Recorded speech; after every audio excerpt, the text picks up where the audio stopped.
As she stepped into the kitchen, an unexpected event unfolded. Something she had battled fiercely to master. Her gaze fell upon a pot resting on a low kitchen table. And before she realized it, she was drawn towards it.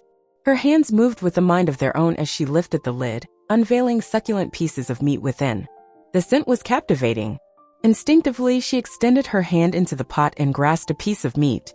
Just as she was about to bring it to her lips, a piercing voice sliced through the atmosphere. Hooray! Hello! I have apprehended a thief! Greetings, everyone! Let's go! Hooray! Hooray! Seize her! Steal her! The cry reverberated across the village, intensifying in volume and urgency. As time ticked away, the villagers' shouts, charged with fury and desperation, echoed in pursuit of Kama. Her heart raced fiercely within her chest, as if it were on the verge of exploding. Fear held her in its grasp, rendering her legs unable to quicken their pace, as though her existence hinged on it. Indeed, it did in its own manner. She understood instinctively that if they apprehended her, there would be no compassion. She faced dire consequences, and the weight of shame and punishment loomed over her, threatening to ensnare her forever. Kama's bare feet danced across the uneven, gritty terrain, yet the journey was far from effortless.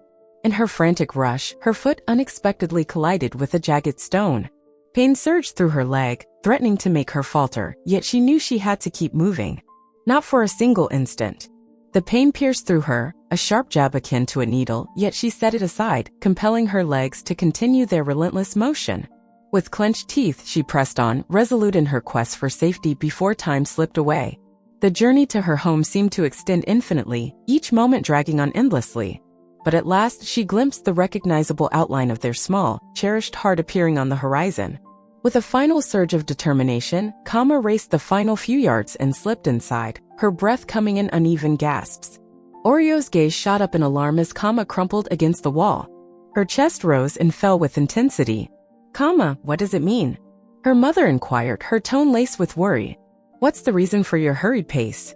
Just as Kama was about to respond, the echo of heavy footsteps filled the air.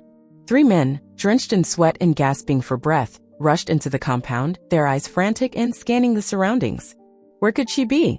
Where's that young girl who just dashed in here? One of them insisted, his voice gritty with fatigue and irritation. Oreo, composed and unwavering, regarded them with a look of genuine bewilderment. A young girl, I haven't seen anyone run in here, she replied, her tone so persuasive that the men paused in their tracks. Uncertainty danced in their expressions. They shared bewildered looks, caught in a web of uncertainty about what to trust. Oreo's voice carried a sincerity and steadiness that caused them to question the reliability of their own senses. Do you really stand by your words? One of the men inquired, his doubt still hanging in the air. Absolutely, Oreo responded with conviction. It seems I'm the sole presence here. Perhaps you ought to investigate the adjacent compound. The men, their breaths labored, exchanged hesitant nods.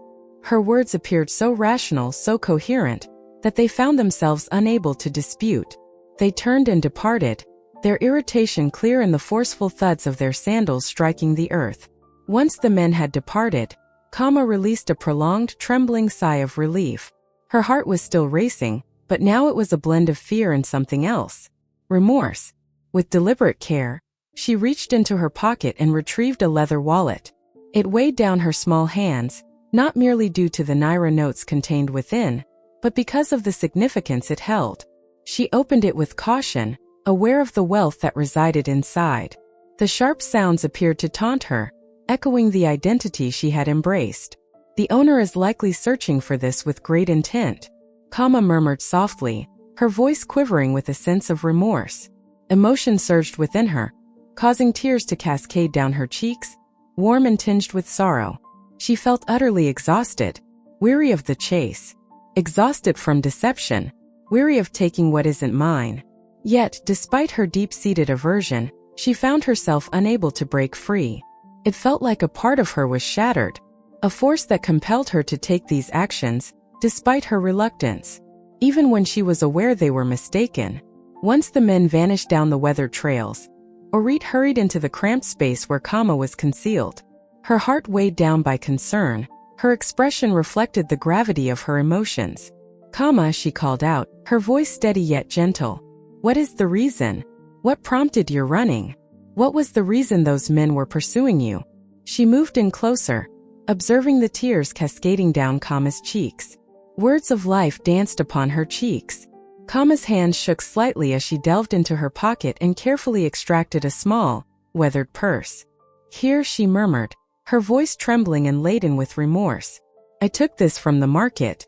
Orit's eyes grew wide with disbelief and pain as she gazed at her daughter. Kama, what seems to be the issue with you? She let out a cry. Her voice resonated with a blend of sadness and exasperation. Gaze upon me, Kama, she went on. Her tone shifted to a gentler, more imploring note. I'm putting in all my efforts to look after you and your siblings. I put in tremendous effort every single day. What is the reason behind your actions towards me? What is the reason for complicating things for us? Kama's tears streamed down her face, her expression twisted in anguish and remorse. Mama, I'm so sorry, she said, her voice trembling. It occurs spontaneously, and I find myself unable to manage it. This purse's ownership is a complete mystery to me. The owner of this money must truly be in need of it. I understand it's not right, but Mama, I just can't help myself. Orit gazed at her daughter, a profound sorrow weighing heavily in her heart. She was perplexed by Kama's actions. Kama had never taken her money or her family's, yet she continued to seize items that belonged to others, things she had no claim to. Orit recalled the initial occurrence, reflecting on the harsh punishment she had imposed, believing it would put an end to the behavior, yet it proved ineffective. Kama continued to take things that weren't hers, and even more troubling, she repeatedly found herself in trouble for it. Each instance cast a shadow of shame and fear over their household. Orit realized she could no longer remain quiet. This issue was not going to resolve itself.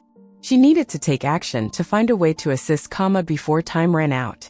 We'll find a solution, Kama, she said gently, yet her tone carried a resolute strength.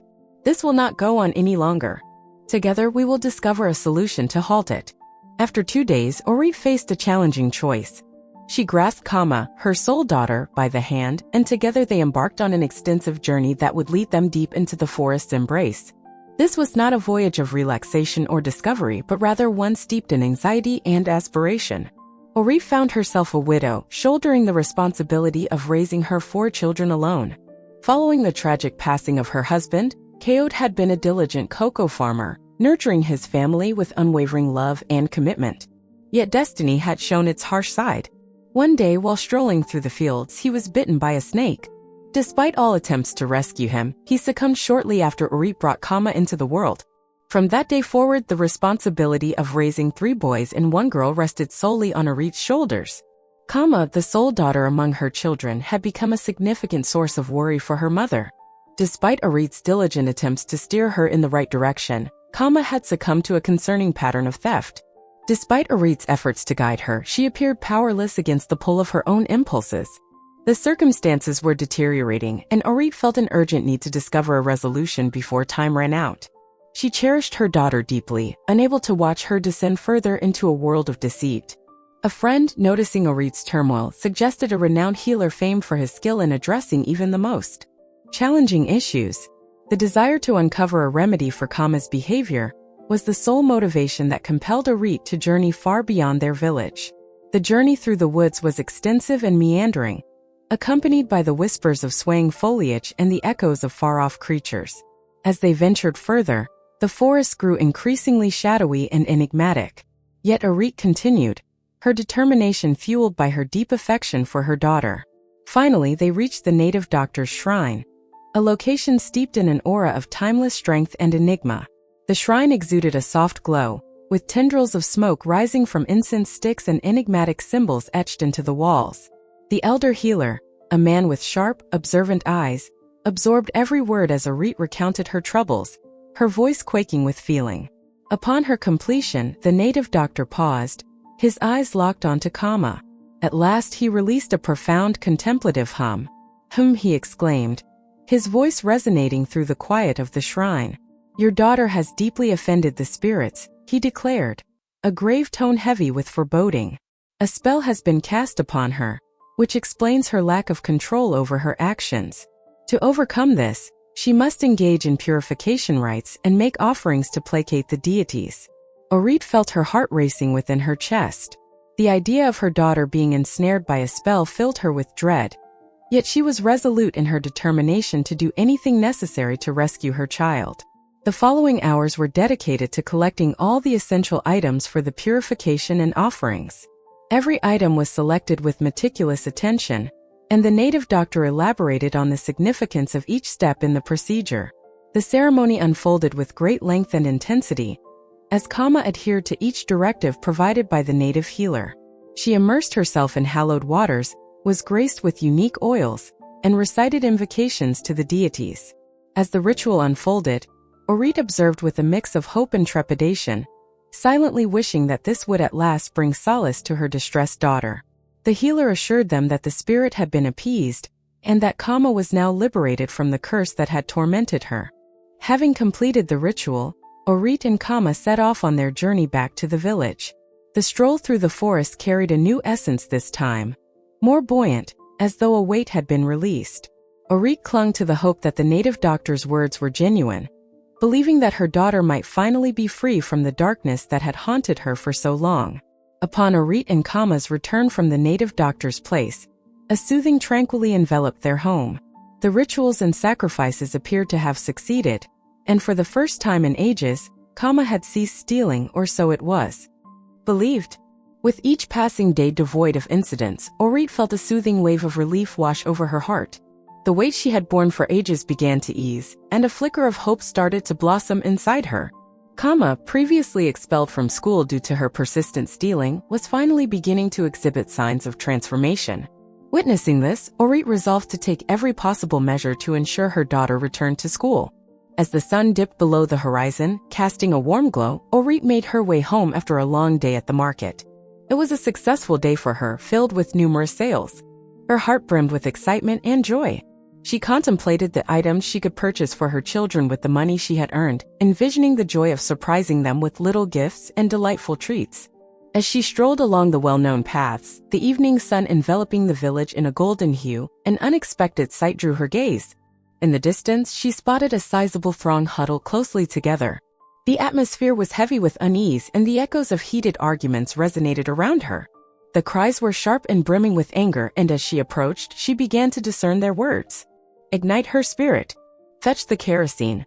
Ignite her spirit. Orit felt a sudden jolt in her chest. A profound sense of discomfort enveloped her, prompting her to hasten her steps, as the thrill she once felt gave way to an escalating fear. She navigated through the throng, urgency propelling her forward, and when she at last arrived at the heart of the commotion, her breath hitched in her throat. Kama, her daughter, knelt in the dirt, encircled by an angry crowd of villagers. Kama's face was wet with tears as she begged for her life, her voice quaking with terror. Orit experienced a sensation as though time itself had come to a standstill. Her thoughts surged as she struggled to grasp the unfolding scene around her. Her beloved daughter, the one she had longed for and given everything for, was on the brink of being taken from her by those they called neighbors. In an instant, Orit collapsed to the earth, her tears blending with the dirt beneath her. She extended her hand, her voice trembling as she called out in anguish. I implore you, take my life instead. Step away from my daughter. I am a widow. Please show me compassion. Her words resonated with anguish, and the profound nature of her narrative was evident to all who listened, yet the men in the audience remained indifferent to her cries for help. No, they shouted, their tone resolute and unwavering. This girl has been taking from us for far too long. It's time to bring this to a close. Their fury burned fiercely, an inextinguishable blaze, and they were convinced that Kama's demise was the sole solution to end the suffering she had inflicted. Orit's heart raced as the gravity of nearly losing her daughter sank in. She couldn't just stand by and let this unfold. She couldn't bear to witness Kama's demise in such a harsh and agonizing manner. She kept shouting and begging the men.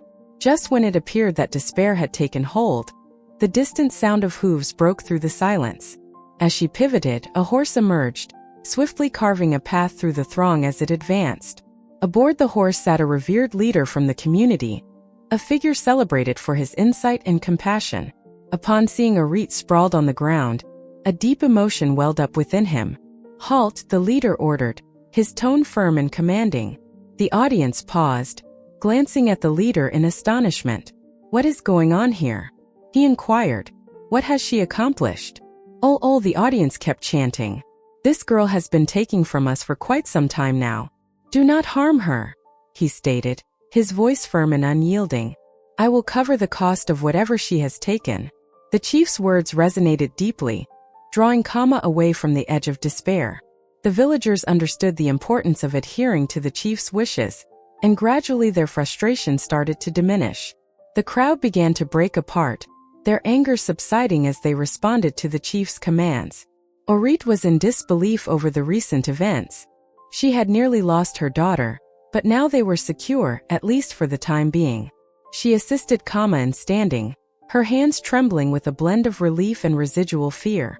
As they set off on the long walk home, the journey took on a new quality, feeling more profound, as if each step was laden with the gravity of recent events. The weight of shame and fear enveloped them, and Orit sensed the villagers' gaze upon them, scrutinizing their every move. Even though Kama had been saved, the ache in Orit's heart was profound and unrelenting.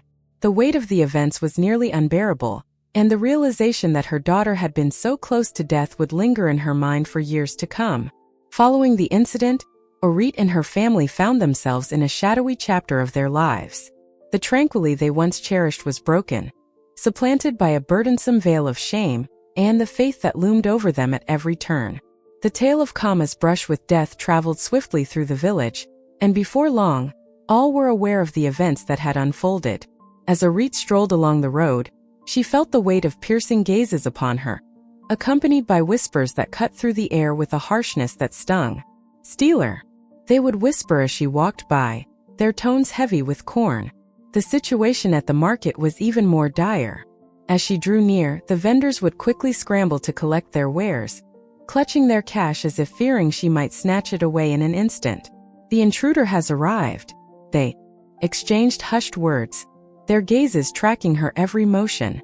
The villagers believed that Kama had inherited her bad habits from her mother, and the burden of this unfounded accusation pressed down on Orit's heart. The harsh treatment continued beyond Orit. Kama faced the same harsh judgments as the rest of the villagers. Whenever she stepped out of the house, people would point at her, their fingers sharp and accusatory as they shouted, "Oh, stealer!" Their words pierced through her, and Kama sensed the sharpness of their disdain with each stride she took. Even the village children would partake in the cruelty. Each time Kama approached the stream to collect water, they would pursue her relentlessly, hurling accusations of theft with boisterous laughter, turning her daily task into a tormenting ordeal. The weight of shame grew heavier, as though the whole village had united in their disdain, leaving no refuge from the relentless humiliation. On a night when the stars shimmered brilliantly overhead, Orit resolved to take a step that she believed would ease her family's burdens. She gathered her children, her voice thick with sorrow as she announced, "We are leaving this village." Her tone was resolute yet laced with sorrow. The burden of shame, the weight of pain, the sting of insults, they overwhelm us beyond measure. Kama is a woman, and one day she will need to marry, but with this dreadful reputation looming over us, I doubt that will ever be feasible. It's time for us to depart from here and embark on a new chapter in our lives. In a distant place, her children sat in silence, grasping the profound essence of their mother's melody. They understood that departing was the sole path to break free from the anguish they endured daily. Days later, burdened by sorrow, they gathered their possessions and bid a heartfelt farewell to the village of Ifa. Their journey to a new town brimmed with anticipation and doubt, as they wished for a brighter tomorrow. Yet, even with the shift in surroundings, Kama continued her thieving ways. The compulsion to take was a persistent shadow that trailed her every step, and despite Orit's relentless efforts to assist her, nothing appeared to make a difference. The action had minimal impact on Kama's conduct, and the family's aspirations for a new beginning gradually diminished. The weight of their history hung heavily, and Orit found themselves questioning whether they would ever genuinely break free from the shame that had woven itself into the fabric of their existence. 6 years passed in the blink of an eye, and throughout that time Orit and her daughter Kama journeyed from one town to another, seeking to escape the relentless evil that appeared to trail them relentlessly. Whenever they found themselves in a new location, Orit made every effort to prevent Kama from taking what wasn't hers. Yet regardless of her efforts, everything proved futile. Kama felt an overwhelming compulsion to seize what was not rightfully hers, a grip so strong that neither love, discipline, nor fresh starts could ever loosen it. Despite this, Kama blossomed into an exceptionally beautiful woman, a beauty that captivated attention wherever she appeared. Her radiant smile had the power to soften even the toughest hearts, and her graceful movements were so enchanting that onlookers struggled to divert their gaze until she disappeared from view. At this point, Kama was ready for marriage, and it appeared that every man who encountered her wished to make her his wife. Her allure and grace captivated everyone, turning her into the center of attention, with numerous admirers eager to capture her affection. Among them was a young fisherman named Ade residing in the town where Orit and Kama had recently made their home. Ade stood apart from the rest. He was captivated not only by Kama's beauty but also by a deep, genuine love for her. To Kama's astonishment, she discovered that she was profoundly in love with him as well. Their connection flourished, brimming with happiness and mirth. They were always together, often found by the river, fishing or just relishing the moment spent in each other's presence. On certain evenings, they would gather beneath the expansive branches of a grand tree, sharing their aspirations and visions for what lay ahead, their laughter resonating through the tranquil village. Orit was filled with joy. At last, it appeared that Kama had discovered a partner who genuinely adored and valued her. For a fleeting moment, Orit permitted herself to think that the past had been left behind. Yet, there was a singular truth that eluded Ade regarding Kama, a shadowy secret that had shadowed her existence for as long as she could remember. He was unaware of her relentless compulsion to steal, a tendency that had already taken a significant toll on her life. One evening, after a fruitful day of selling his fish at the market, Ade returned home with a substantial sum of money. He felt a sense of satisfaction, yet a part of that money was borrowed from a friend who urgently required it back. Ade stored the money in a distinct location, prepared to hand it over the moment his friend Kyul arrived to retrieve it. Meanwhile, Kama had arrived at his house to prepare some soup, fully aware of how much Ade cherished her culinary skills. While she was busy preparing the meal, Kyul arrived, and Ade stepped out to fetch the money to settle the payment. However, upon arriving at the location where he had stored it, he discovered that the money was missing. His heart raced with sudden intensity. "What is happening?" Ade exclaimed, his voice brimming with incredulity. "I simply left it here." Desperation took hold as he scoured every corner of the house, praying that it was just a matter of misplacement. Yet, despite his relentless searching, the money remained elusive. Outside, Kyul's impatience began to simmer. "Why the delay, Ade?" he called out. "Where's my money?" Ade emerged, his expression ghostly with bewilderment. "Phil, I can't locate the money inside his stomach. I held it in and now it's vanished." Kyul's expression turned steely. "Do you really believe I'm kidding, Ade? Where is my money?" he demanded, his voice laced with fury. "Please calm down," Ade pleaded, his mind racing. Then out of nowhere an idea hit him. He glanced towards the kitchen, where Kama was busy preparing a meal. Was it possible that she took the money? The notion was too dreadful to entertain. Yet a profound instinct within him compelled him to inquire. "Kama," Ade called as he entered the kitchen, his voice taut with tension. "Did you happen to take my money?" Kama faced him, her expression contorted with fury. "Funds? What do you mean?" She broke. "Are you suggesting that I took your money?" Her voice cut through the air, and her eyes sparkled with a blend of trepidation and rage. Ade was surprised by her unexpected outburst. The way her eyes flitted about, the fury lacing her words, left him feeling quite unsettled. "Kama, did you take my money?" he inquired once more, his tone more resolute this time. Kama's eyes narrowed as she shot him a fierce glare. "I refuse to stand here and let you insult me," she shouted. "I am departing." She started to walk away, but Ade's hand shot out, catching her arm. "You're not leaving until I get my money," he insisted. In a brief struggle amidst the turmoil, the money Kama had concealed within her garments escaped, cascading to the ground between them. Ade gazed at the money in disbelief, his heart plummeting as the reality set in. He gazed at Kama, his eyes brimming with pain and fury. Kama's eyes brimmed with tears as she struggled to find her words, her voice quivering with emotion. "I'm sorry, Ade, I can explain," she began. But Ade was too enraged to hear her out. The traitor was ensnared, and the fury that surged within him was all-consuming. He left the kitchen in a fury, leaving Kama alone, tears streaming down her face. Kama fell to the ground, her heart shattering as the weight of her actions dawned on her. Once more she lamented, her voice heavy with hopelessness. "Whom have I upset? This burden of shame is simply overwhelming. For days, Ade remained silent towards her. Each time he laid eyes on her, he would avert his gaze in revulsion, his tone icy and severe as he labeled her a thief. The man who had once cherished her now regarded her as merely a common criminal, and Kama's heart throbbed with the anguish of his loss. "I don't want anything to do with you ever again," he spat at her one day, his voice heavy with finality. Kama exited his house, burdened by a profound sense of shame, her heart weighed down by sorrow.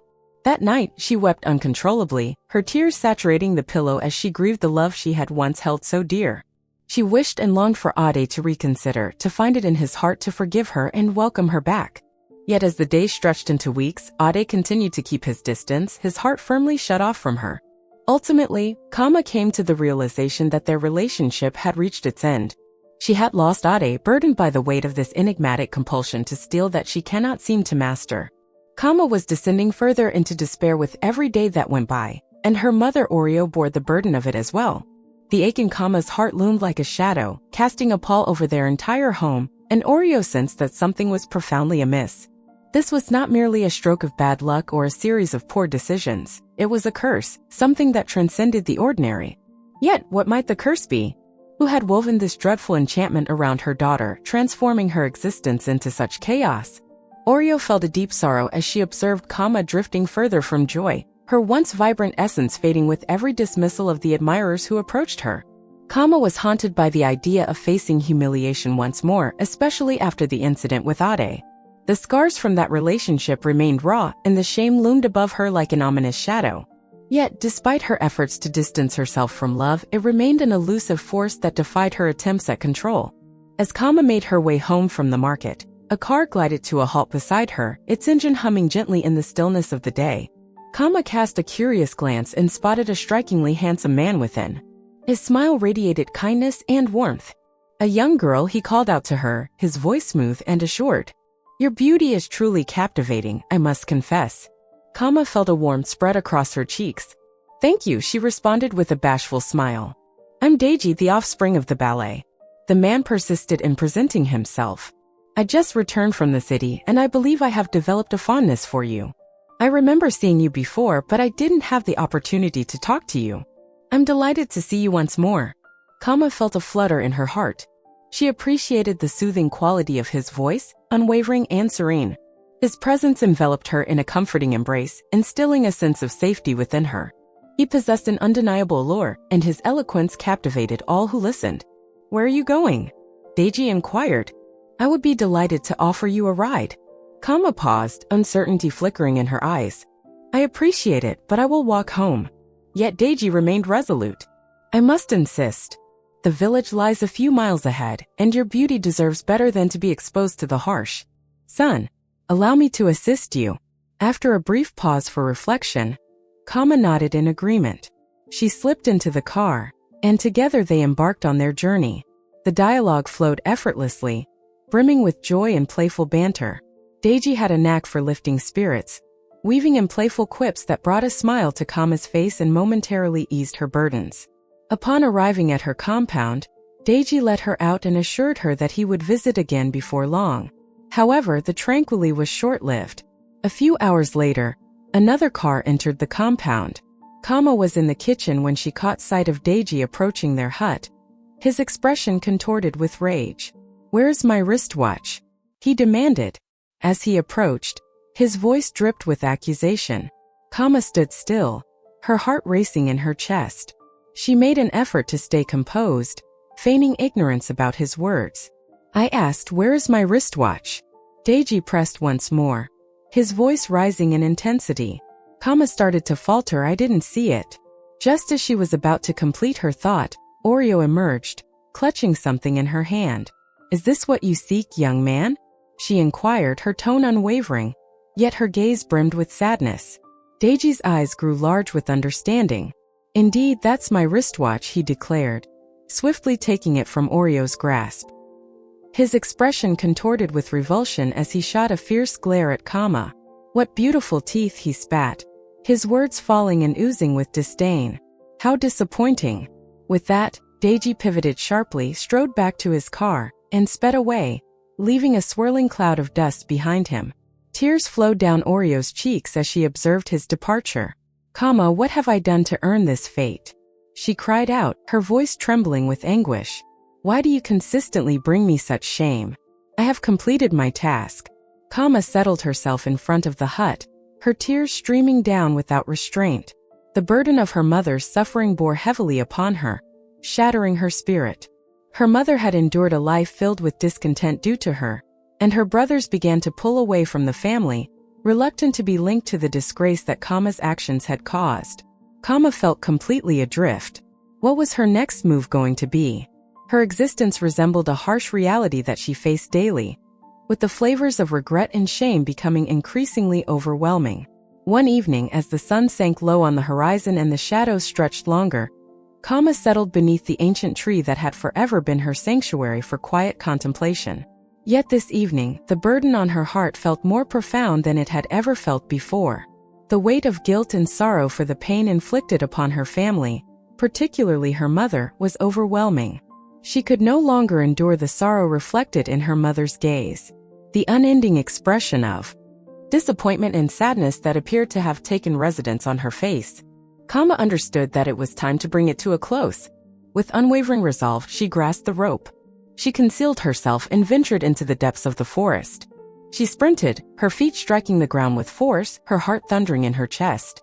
She was determined to keep moving forward, unwilling to pause and reconsider her choices. The image of her mother's tears, though heart-wrenching, felt like a minor sacrifice for the chance to break free from the unending cycle of shame and suffering she had inflicted upon them. After her departure, her mother may shed tears for a time, yet in due course, she would find a way to carry on. The agony, the humiliation, the torment, it would all come to an end. The forest thickened with shadows as Kama ventured further, the trees looming overhead like watchful guardians. She scanned her surroundings, seeking the perfect location, a hidden corner where she could quietly escape her suffering without drawing attention too quickly. At last she discovered it, a robust, resilient tree with thick branches capable of bearing the weight of her grief. With trembling hands, she secured the rope to the tree and took a cautious step forward. Just as she was about to drape it around her neck, a voice suddenly echoed from behind her. "What do you believe you are up to?" the voice inquired. Kama's heart raced in her chest as she twirled around. She was taken by surprise to find anyone present. This was the most secluded part of the forest, a realm where she believed solitude would embrace her. Her eyes filled with tears, distorting her sight. "I want to die," she said coldly, her voice barely above a whisper. "There seems to be little reason for my existence. I wish to bring everything to a close. I feel like a complete failure and letdown." The figure who had spoken moved nearer, unveiling his identity as a hunter. His rugged, time-worn face was etched with worry. Alumide gazed intently into Kama's eyes, recognizing the anguish that had led her to this moment of desperation. He was perplexed by the thought that a stunning young woman would choose to take her own life, yet he was resolute in his determination to prevent it from occurring. "You are far too beautiful, far too precious to inflict harm upon yourself," he said gently, his voice brimming with compassion. "I refuse to allow this to happen." Kama shook her head, tears streaming down her face. "You wouldn't say that if you truly understood how awful I am," she responded. Her voice trembled with feeling. "I seem to bring nothing but pain and sorrow to my family and those around me. I wish for an end to my suffering." Yet Alumide stood resolute. "No," he declared, his voice firm and resolute. "I refuse to allow you to perish." Kama's tears streamed down, her body shaking under the burden of her sorrow. "No one desires to be with me," she lamented, her voice trembling. "I find myself ensnared by a curse. I carry only disgrace." Olu's gaze softened as he stepped closer, his hand extending gently to brush against her arm. "Then let me marry you," he said softly, his words imbued with unexpected warmth. "I am unattached and I will be with you." For a brief instant, Kama found herself in a state of disbelief. She was taken aback by those words, unable to fathom that someone, especially a stranger, would propose marriage to her without knowing anything about her. She released a laugh, yet it carried a weight of bitterness and sorrow, a sound that swiftly faded into fresh tears. "You wouldn't say this if you knew who I am," she repeated, her voice quivering. "If you truly understood the reality, you would choose to distance yourself from me." Olu met her gaze, his eyes unwavering and serene. "Tell me," he said, "who are you?" Kama paused for a moment, But soon the words flowed freely, spilling out from a place she had kept them hidden for far too long. "I am a thief," she confessed, her voice heavy with regret.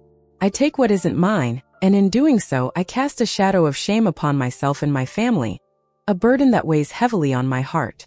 A powerful impulse washes over me, and I find myself unable to resist it. I witness my mother fading away each day, and I feel powerless to change it.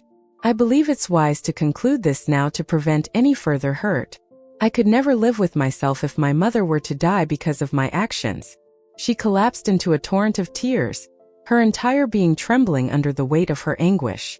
Olu's heart shattered for her. He sensed the profound, soul-crushing anguish in her voice, realizing that this was beyond her ability to manage alone. This was more than a mere bad habit. There was a profound shadowy force at work. Yet, he understood that taking her life was not the answer. He reminisced about his grandfather, a formidable healer revered across the land for his profound wisdom and knack for unraveling the toughest dilemmas. Maybe he could assist Kama. Maybe there was still a glimmer of hope. "Listen," Olu said gently after a prolonged silence. "I believe I have a connection that could assist you." Kama shook her head, her eyes brimming with despair. "I don't believe anyone can assist me," she murmured. "We've explored numerous possibilities, yet none have proven effective." Olu urged, his tone soft yet resolute. "Kindly consider giving it another opportunity." Olu managed to persuade Kama to embrace life once more. The following day, they embarked on a journey to his grandfather's village. The trek stretched on, the sun relentless in its glare as they made their way forward. Yet Olu was resolute, understanding that this was their greatest chance. As they reached their destination, the sun hung low in the sky, stretching shadows across the village. Olu and Kama were utterly drained, their feet throbbing from the arduous journey. Yet, a wave of relief washed over them as they finally arrived at their destination. Olu's grandparents were filled with immense joy at the sight of him. After a long time apart, the joy of seeing their cherished grandson was palpable in the warmth of their embrace. Their eyes sparkled with even greater delight as they caught sight of the stunning young woman standing next to him. "Is this our spouse?" Olu's grandmother Ayakba inquired with a knowing smile, her eyes sparkling with intrigue. Olu nodded, a grin blossoming on his face. The soothing quality of his grandmother's voice enveloped Kama, providing a sense of belonging despite her fatigue. Following the warm exchanges, a delectable feast was presented, one that enveloped the atmosphere with an enticing fragrance. The soup was indulgent and bursting with flavor, and Kama savored each and every bite. Olu, observing her delight in the meal, playfully teased her. With a grin, he declared that Ayakba crafts the finest dishes. "I wish he possesses her culinary skills as well." His smile danced with mischief, sending a delightful flutter through Kama's heart. Kama found it impossible to overlook Olu's striking good looks. His smile, the way he gazed at her with such warmth and understanding, stirred emotions within her that had long been dormant. Whenever he was near, a fluttering sensation filled her with joy, and she couldn't help but smile back at him, experiencing an uncommon tranquility. Once they had completed their meal, Kama volunteered to carry the plates into the kitchen. She felt compelled to express her appreciation for the generosity that Olu and his grandparents had extended to her. As she stepped into the kitchen, an unexpected event unfolded, something she had battled fiercely to keep at bay. Her gaze fell upon a pot resting on a low kitchen table, and before she realized it, she was drawn towards it. Her hands moved with a mind of their own as she lifted the lid, unveiling large, succulent pieces of meat within. The scent was captivating.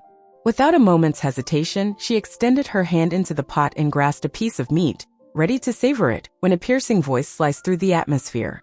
"Hooray! Hello! I have apprehended a thief! Hello everyone! Let's go!" The voice was that of Ayagwa, Olu's grandmother. The meat slipped from Kama's fingers, tumbling to the ground as she spun around, her heart pounding with trepidation. Ayagwa's eyes blazed with fury as Kama fell to her knees, desperately begging for mercy. "Please, Aya," she pleaded, her voice quivering with emotion. "It wasn't my intention to take anything, it simply occurred." Yet Ayagwa remained unyielding.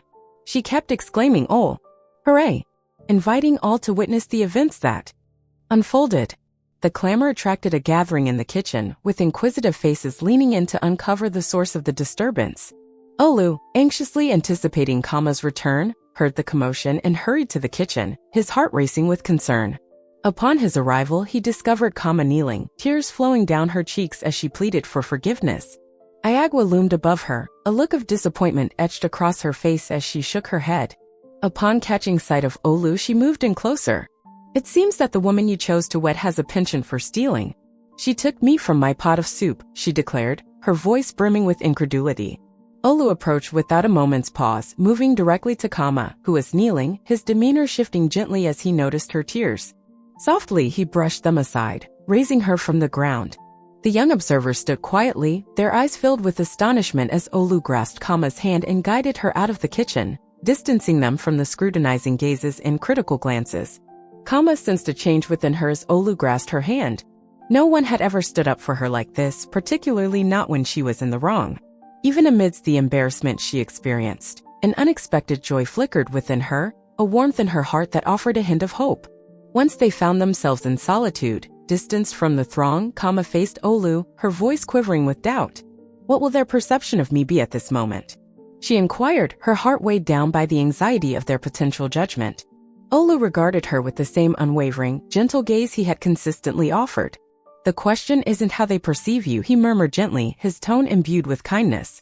"The inquiry lies in my perception of you, and I require no lengthy span of time to realize that you are the one for me." Kama felt a flutter in her chest. His words soothed her aching spirit, and for the first time in ages, she dared to hope that perhaps, just perhaps, she was not lost to the world. With Olu by her side, there might still be a glimmer of hope for her to discover tranquilly and joy. At the break of dawn, Olu tenderly roused Kama as the gentle light of morning began to seep through the trees. The atmosphere was refreshing, imbued with the invigorating essence of dawn.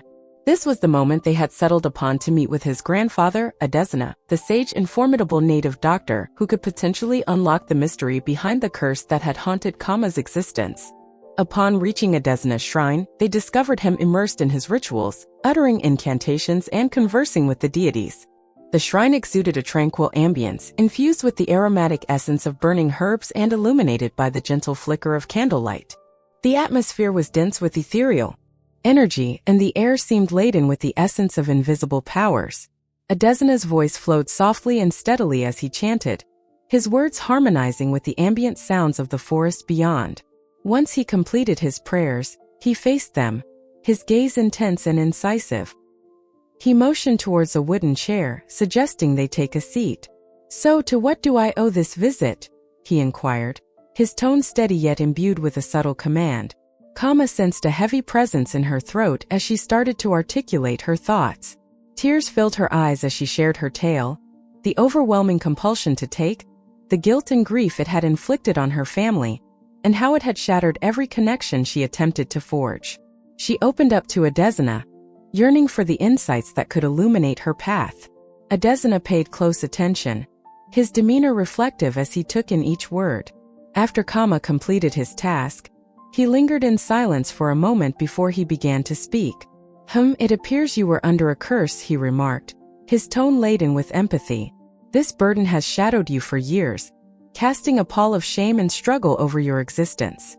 What transpired yesterday only reinforces my stance, but today I declare that it's time to put an end to it. Now is the moment to uncover the origins of it all." He took a moment before inquiring, "What is your full name?" "Kama Dada," she responded gently, her voice quivering with a blend of trepidation and optimism. Adesina nodded and extended a hand towards a calabash brimming with water. The pot, though aged and frayed, exuded an aura of strength, as if it contained the knowledge of countless ancestors. Adesina commenced his incantations, his voice ebbing and flowing in a consistent, rhythmic chant. The atmosphere buzzed with an electric charge, and Kama experienced an unusual feeling, as if time itself was intertwining the past and present in this singular instant. For what seemed like an eternity, Adesina persisted in his chanting, his eyes shut in profound focus. At last he raised his gaze, a solemn look on his face. "Where is your mother?" he asked, his voice heavy with a gravity that made Kama's heart race. "She is in the village," Kama replied, her voice soft and hesitant. Unease settled in her chest as she pondered the reason behind his inquiry about her mother. Adesina murmured, his voice rich with insight. "You were cursed by your mother." His words lingered, thick with foreboding. Do you recall when you were a child prior to everything that unfolded that you took your mother's money? Are you able to recall that? Kama's thoughts surged as she delved into her recollections, and gradually, fragments of the past started to resurface. It lingered in the recesses of her mind, a fragment she had nearly let slip away. She was merely a child when she took some money from her mother's purse to give to Bayo, the boy she had a crush on. He required the funds to repair his bicycle, and she, in her naive admiration, wished to assist him. Yet she could never have foreseen that a seemingly minor act of demise could lead to such profound repercussions.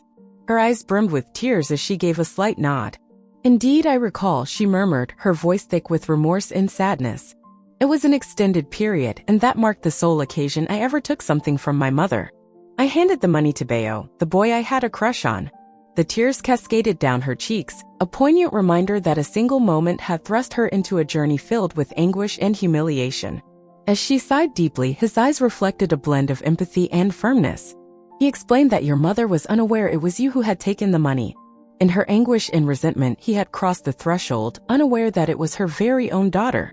The money held great significance for her, and the path she chose has been with you ever since. However, a method exists to reverse this. You need to return home, bring up that day, and admit that you were the one who took her money. Only she possesses the authority to undo the path she set for you. A profound stillness enveloped the shrine as Kama took in his words. The answer appeared straightforward, yet its significance loomed large. She needed to face her mother with the reality, with the hurt she had inflicted, and wished that her mother's forgiveness might ultimately liberate her from this burden. Olu, perceiving her trepidation and uncertainty, softly grasped her hand, providing her with unspoken encouragement.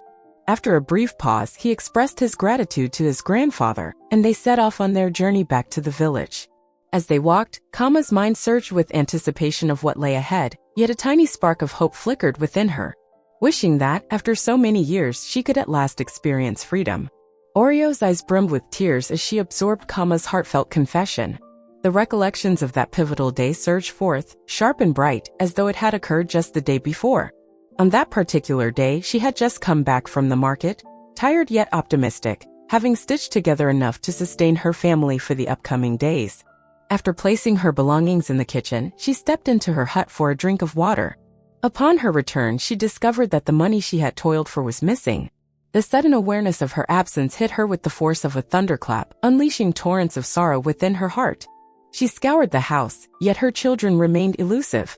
As a widow, facing the challenges of raising her children alone, every naira held significant importance. The funds were intended to provide nourishment for her children, ensuring they had clothing and a safe place to live. The anguish of its loss was overwhelming. She was convinced that the money had been taken in a bustling market. The idea that someone could inflict such cruelty upon her, fully aware of her struggles, ignited a deep sense of anger and sorrow within her. In her despair, she had cast a heavy curse upon the teeth, words uttered in the fervor of her suffering. Every moment of your life will be steeped in suffering and disgrace, a result of her actions. Happiness will forever remain a mystery to you. She hit the earth with her words, binding the curse with the weight of her sorrow. Unbeknownst to her, the pain she had inflicted was upon her own daughter, Kama. As she gazed at her daughter, her heart shattered once more.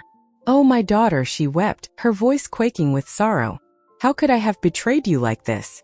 The burden of her unintentional actions weighed heavily upon her, and she extended her arms to embrace Kama, clutching her garments as they both cried together. The shared sorrow ran deep, yet it was intertwined with a glimmer of hope for healing. Olu observed in silence as the mother and daughter embraced tightly, their tears streaming down without restraint.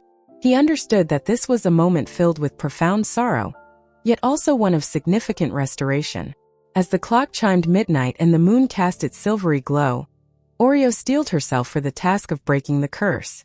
She raised her calabash to the moon, a symbol of the divine, and with a heart brimming with both sorrow and hope, she commenced the process of lifting the curse she had cast upon her daughter. Her voice quivered as she uttered the words.